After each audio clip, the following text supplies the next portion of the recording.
বাংলাদেশ পৃথিবীর সবচেয়ে সভ্য ও ধনী দেশ। এখানে ভাইরাল হওয়া মানে অশিক্ষিত আর বেহুদা জনপ্রিয়তা। জ্ঞান, মেধা বা শ্রম নয়, এটাকেই সফলতা মনে করে মাথামোটারা। এখানে সরকারি হাসপাতালগুলোতে ডাক্তারের জন্য একজন অ্যাসিস্ট্যান্ট রাখা হয়, আবার সেই অ্যাসিস্ট্যান্টের জন্য একজন অ্যাসিস্ট্যান্ট রাখা হয় এবং ইন্টার্নশিপ ডক্টর দিয়ে চিকিৎসা করানো হয়। এখানে বাচ্চারা স্কুলে যাওয়ার বয়সে মিছিল মিটিংয়ে যায়, ক্লাস ক্যাপ্টেন নয়, এলাকার পার্টি নেতা হতে চায়। এখানে স্কুল এবং কলেজগুলোতে ক্লাস টিচারের কাছে প্রাইভেট না পড়লে আপনার জীবন তেজপাতা বানিয়ে দেওয়া হবে।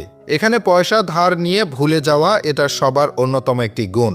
আপনার কাছ থেকেও যদি কেউ পয়সার ধার নিয়ে থাকে তাহলে ভুলে যান আপনি তার কাছে টাকা পাবেন। এদেশের ছেলেমেয়েরা একজন আরেকজনকে জানো মানুষ সোনা জান এসব বলে তাদের যৌবন শেষ করে দেয়, আর বিয়ে করে 40 বছর পার হয়ে গেলে। এখানে দুজন গরিব মিলে আরো 5 থেকে 7 জন গরিবের জন্ম দেয়। এখানে কারো বিপদে কেউ এগিয়ে আসে না, ভাবে কি লাভ, কিন্তু নিজের বেলায় কেউ না আসলে বলে ভালো মানুষের অভাব। তবে ঠিকই দূর থেকে চেয়ে দেখে এবং সেগুলো ভিডিও করে সোশ্যাল মিডিয়ায় ছেড়ে দেয়। এখানে লোভী আর খাই খাই স্বভাবের মানুষের বসবাস। যাকে বিশ্বাস করে সামনে এগোতে সাপোর্ট করবেন, দুদিন পরে তার থেকেই পাবেন করাপশনের আভাস।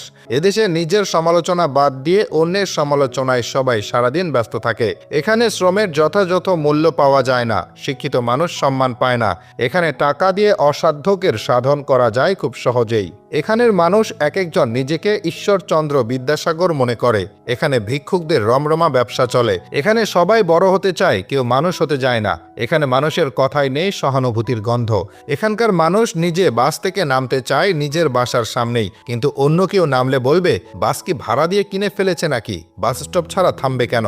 এখানকার মানুষ নিজে ঠিকই নো পার্কিং প্লেসে বাইক, প্রাইভেট কার পার্ক করে রাখবে, কিন্তু অন্য কেউ করলেই বলতে থাকবে আহারে দেশের জনগণ রসাতলে চলে গেছে।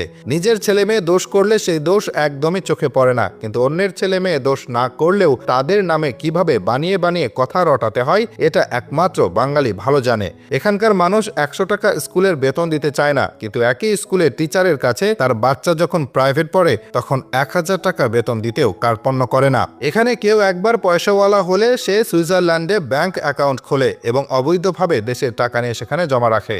এখানে পয়সাওয়ালারা চিকিৎসা করাতে থাইল্যান্ড আর সিঙ্গাপুরে পাড়ি জমায় আর শপিং করে থাইল্যান্ড, দুবাই কিংবা প্যারিস থেকে। এখানকার পয়সাওয়ালা বাবা মায়ের ছেলেমেয়েরা পড়াশোনা করতে আমেরিকা এবং কানাডার মতো দেশগুলোতে পাড়ি জমায়, আর পড়াশোনা শেষে দেশে ফেরত না এসে সেখানে থেকে যায়। যখন জীবনের শেষ প্রান্তে আসে তখন বাংলাদেশের কথা মনে পড়ে আর বাংলাদেশে ফিরে আসে, কিন্তু তখন আর এই মানুষগুলোর দেশকে দেবার কিছুই থাকে না। এদেশের মানুষ বাজারে গিয়ে কোনো প্রোডাক্টের বেশি দাম দেখলে বলে এত বেশি দাম কেন। আবার সেই একই প্রোডাক্ট যদি কিছুটা ডিসকাউন্ট বা কম দামে বিক্রি করা হয় তখন তারা এবার বলবে নিশ্চয়ই এটা খারাপ প্রোডাক্ট, না হলে এত কম দামে বিক্রি করছে কিভাবে। এখানকার মানুষ ভাজা পোড়া তেল চর্বি খেয়ে গ্যাস্ট্রিক বানাবে, আবার সেই গ্যাস্ট্রিক কমানোর জন্যই ওষুধ খাবে। এখানে টাকার জোরেই হয় তাল গাছটা আপনার, অবহেলায় পড়ে থাকলেও সন্তান খোঁজখবর রাখে না বাপ মার। এখানে শ্রমের মূল্য নেই, প্রতিনিয়ত চাষ হয় হিংসা বিদ্বেষ, মনে হয় আগেই ভালো ছিলাম এখন ভালোর দিন শেষ।